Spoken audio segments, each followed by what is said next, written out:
Hey, y'all, this has been a fun night. I hope you have enjoyed being a part of what I think we determined was the inaugural Mr. Valentine's for Rough Loco Young Life. Y'all give it up for us.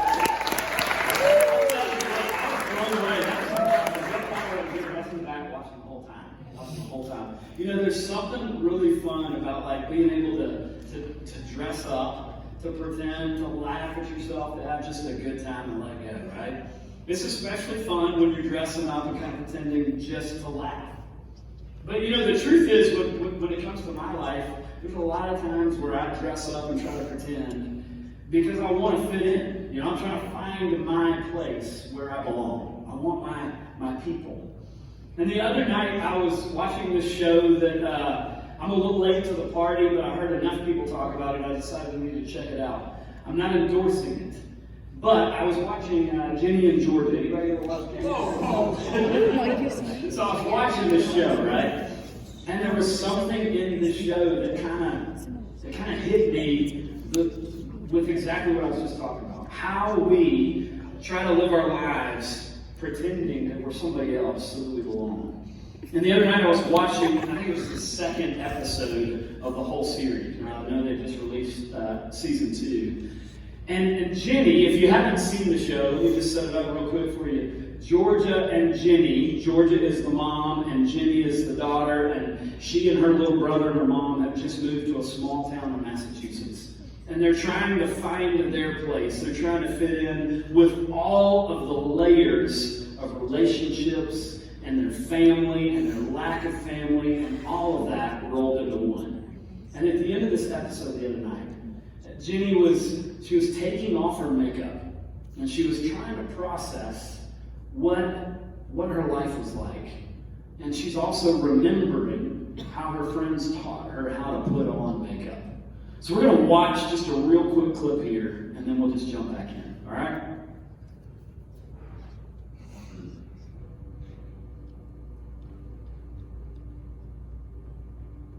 I've never felt beautiful. But I understand hiding. Makeup works best if no one knows you're wearing it. Like Georgia says, it's a face, not a mask.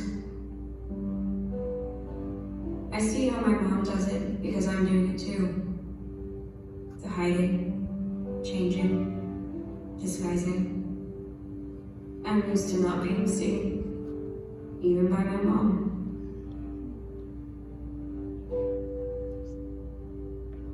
If they can see where your makeup ends and your face begins, you've done it wrong.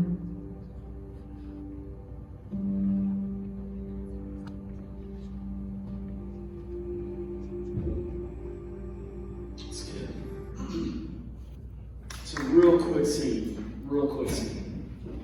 But she says a couple things that stuck out to me and hit me right in the gut.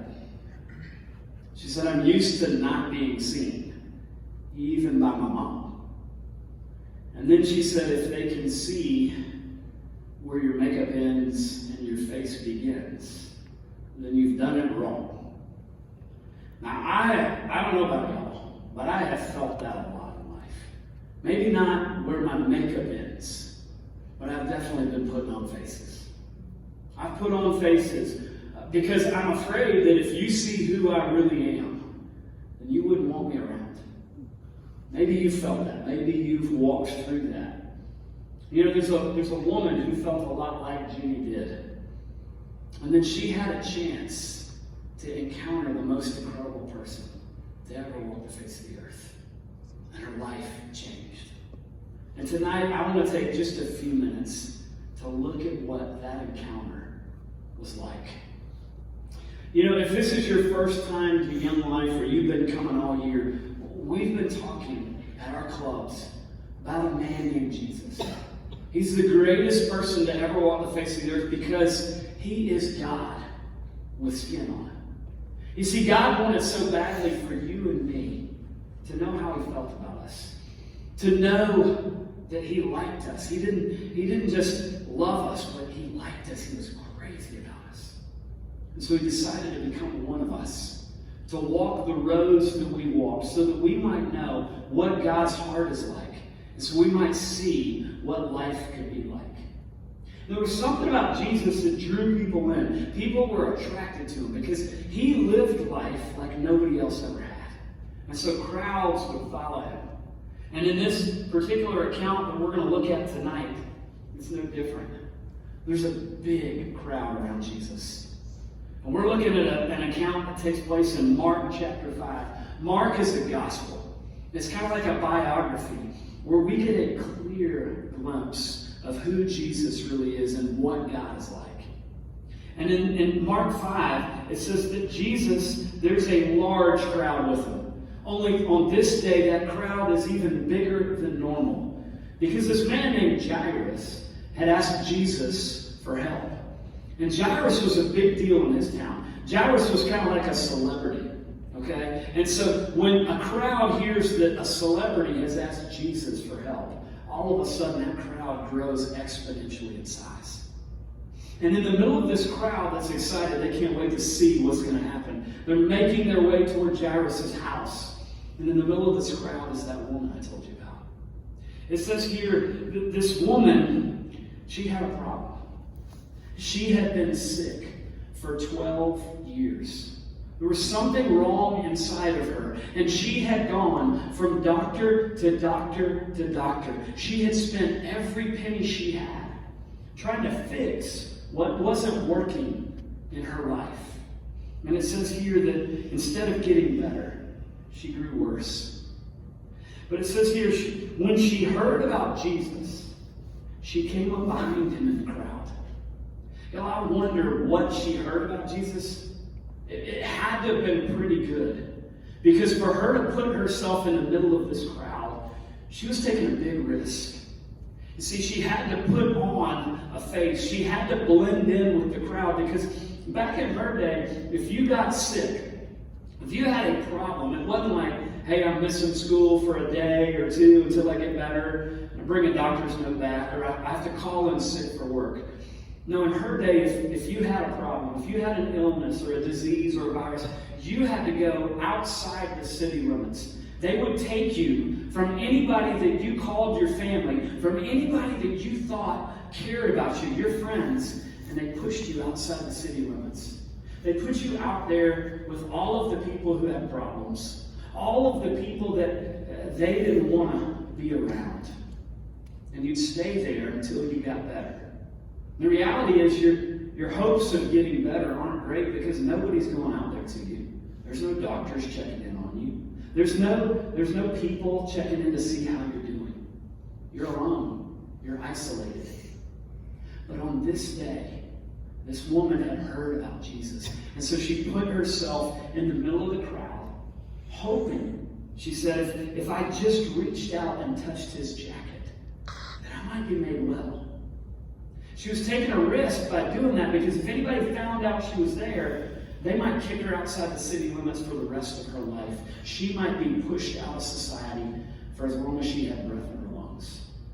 But there was something about Jesus that made her believe it was worth it. And so she reached out and she just brushed up against his jacket. And it says immediately she knew that she had been healed. She felt something was different. She starts backing up. She's going, oh my gosh, this is the best feeling. This is so good. But you remember Jesus had this massive crowd. They're going to help Jairus, right? And they're on their way to Jairus' house. And it says Jesus knew something happened. And so he stops. And when he stops, that whole crowd bumps into him. You know, you've been there, right? Everybody's walking. There's a massive crowd. The person in front stops. Everybody just runs into him, right? And Jesus says, hey, who touched me? Who touched me?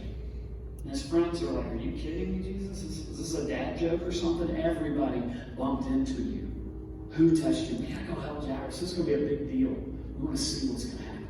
It says here that Jesus, he just kept looking. He kept looking around because he knew that someone needed him. And this woman, she knew that she'd been found out. And it says that she started to come forward.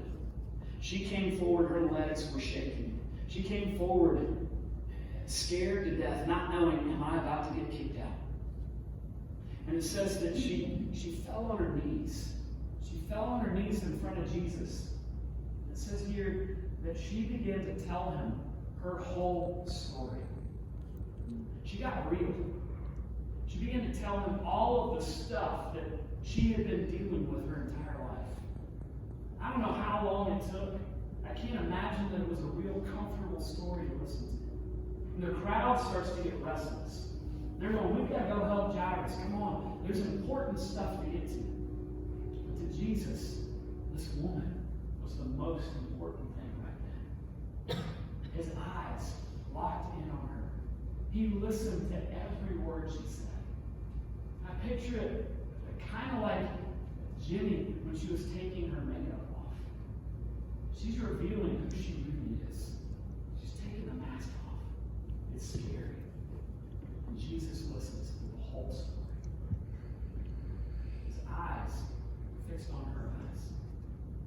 when she finishes that story, Jesus looks at her. He says, Daughter, you believe that I can heal you. And you were right. Go whole. Go and live the story that you were meant to live. Be who you were created to be. She got up different. You know, the first words out of Jesus' mouth communicated belonging. He said, you matter. I see you. He said, daughter. She hadn't had a family in years, and he said, you've got a family. She hadn't been loved in years, and he didn't say, hey, girl, hey, you. He said, daughter. She belonged. And she didn't just belong to someone. She belonged to the greatest person to ever walk the face of the earth. The one that everybody wanted to be around. I wonder what that felt like. To be seen, to be known, and to be loved. You know, I don't know what your story looks like, what your life feels like. I don't know how lost in the crowd you feel or how unseen your life feels. But no matter where you are, Jesus stops to find you. He keeps looking for you. Out into the crowd. Because he wants to know you. Not the face you put on. He doesn't want you to have to hide. He wants to know the real you. Maybe you can relate to this one. Maybe you've gone from place to place trying to spend everything you've got to make life work. And it's leaving you further and further broken and empty. And maybe you feel a little bit like Jenny. You're trying to find your space and you're wrestling with the dynamics of your family. You're wrestling with popularity, trying to make the grade, and relationships, and all of the things that we hear matter. And in the middle of all of that, you feel like you don't even know who you are. I gotta tell you, no matter where you are, Jesus wants to find you. He wants to help you know who you really are. He wants to give you a place where you belong, where you can be more and more every day who you really are. Because who you really are, the whole you, is beautiful. It's so